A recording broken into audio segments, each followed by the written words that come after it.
Well, tonight, Nebraska's largest school district will address the use of shock gloves. OPS leadership says they'll talk about it during the board meeting tonight.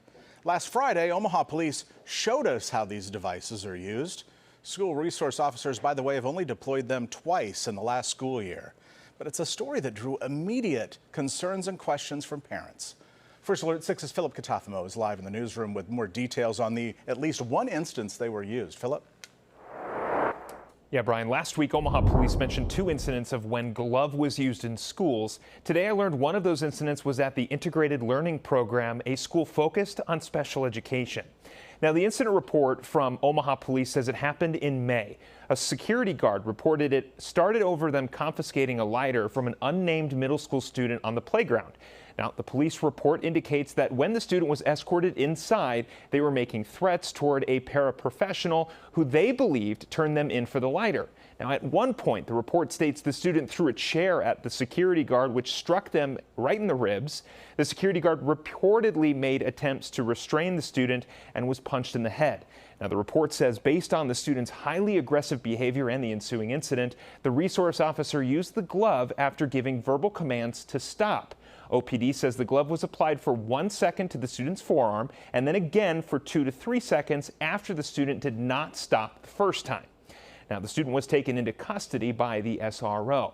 Now, the city told us today the second incident involved a student attempting to flee after fighting with a security guard at Omaha South. We are told that student was a high school age kid from another school and was trespassing.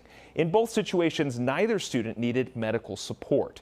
Now, like we discussed, Friday, Omaha police demonstrated how glove was used and what its capabilities are for. This video on your screen is from that exact demonstration last week. SROs are trained to give verbal commands before glove is turned on. The shock is controlled by the grip of the SRO through pads, not barbs, located inside the palm of the glove. Now, OPD says they chose this device because it has a less intense option. It is a less intense option, which uses a lower level of force compared to like a taser. Currently, 29 out of 34 SROs are trained to use the device. Now, after the gloves are used, a report is filled out. It's reviewed by OPD's chain of command. Then it goes before the department's safety review board. Now, many of the OPS parents we've heard from are not in favor of the device. One parent I spoke with over the phone had a lot of questions about the process of getting them approved for schools. We do expect folks to express those concerns and more during the public comment period at tonight's school board meeting. Live in the studio, I'm Philip Katafamo, First Alert 6. Back to you, Brian. Philip, thanks. And we will have reaction from parents coming up in our later newscasts.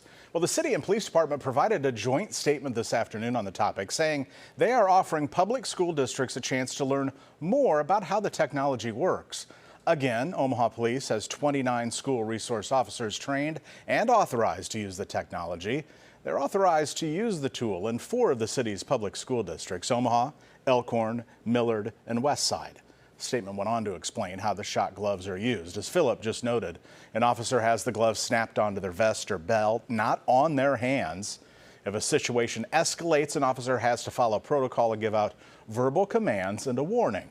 The officer would then put on one of the shock gloves for contact. The electric shock is administered from anywhere to 1 to 15